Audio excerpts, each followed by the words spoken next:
ছবিতে আলো ছায়ার ব্যবহার বলে একটি কথা আছে।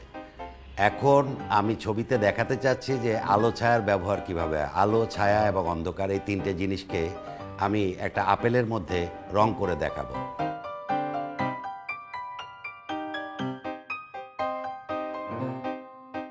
আঁকা হলো, এবার আমি রংটা দেখাচ্ছি।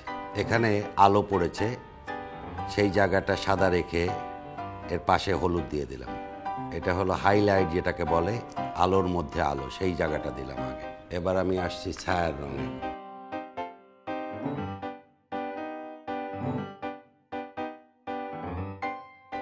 এরপরে আসছে অন্ধকারের রং। এই অন্ধকারের রঙের সঙ্গে আমরা একটু খয়েরি বা সবুজ ব্যবহার করব এবং সাদাটাকে এই জায়গাটায় ঘষে দিলেই এই জায়গাটা সুন্দর করে মিশে যাবে। এই যে ছায়ার, যেটা আপেল থাকলে একদিকে আলো পড়লে এদিকে বাঁ দিক থেকে আলো পড়েছে, তাহলে ডান দিকে একটা ছায়া থাকবে, সেই ছায়াটা দেখাচ্ছি এবার। অতএব আলোর রং, ছায়ার রং এবং অন্ধকারের রং এখানে পরিষ্কার করে দেখা যাচ্ছে।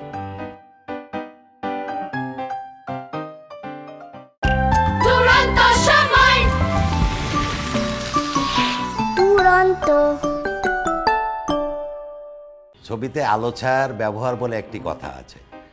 এখন আমি ছবিতে দেখাতে চাচ্ছি যে আলো ছায়ার ব্যবহার কিভাবে। আলো, ছায়া এবং অন্ধকার এই তিনটে জিনিসকে আমি একটা আপেলের মধ্যে রং করে দেখাবো।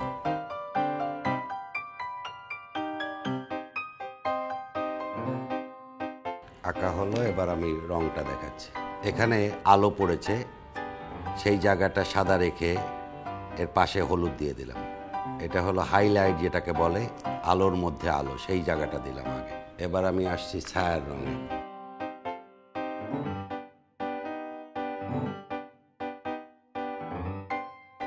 এরপরে আসছে অন্ধকারের রং। এই অন্ধকারের রঙের সঙ্গে আমরা একটু খয়েরি বা সবুজ ব্যবহার করব এবং সাদাটাকে এই জায়গাটায় ঘষে দিলেই এই জায়গাটা সুন্দর করে মিশে যাবে। এই যে ছায়ার, যেটা আপেল থাকলে একদিকে আলো পড়লে এদিকে বাঁ দিক থেকে আলো পড়েছে, তাহলে ডান দিকে একটা ছায়া থাকবে, সেই ছায়াটা দেখাচ্ছি এবার। অতএব আলোর রং, ছায়ার রং এবং অন্ধকারের রং এখানে পরিষ্কার করে দেখা যাচ্ছে।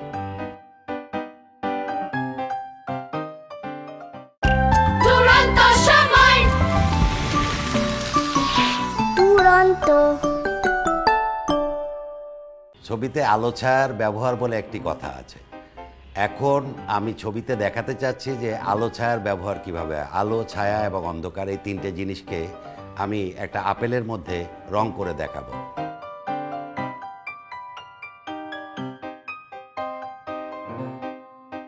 আঁকা হলো, এবার আমি রংটা দেখাচ্ছি। এখানে আলো পড়েছে, সেই জায়গাটা সাদা রেখে এর পাশে হলুদ দিয়ে দিলাম। এটা হলো হাইলাইট, যেটাকে বলে আলোর মধ্যে আলো, সেই জায়গাটা দিলাম আগে। এবার আমি আসছি ছায়ার রঙে।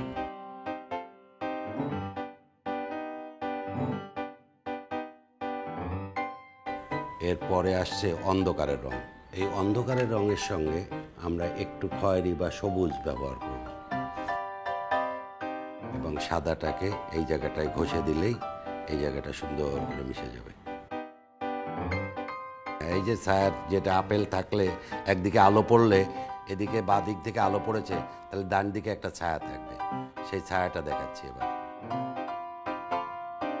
অতএব আলোর রং, ছায়ার রং এবং অন্ধকারের রং এখানে পরিষ্কার করে দেখা যাচ্ছে।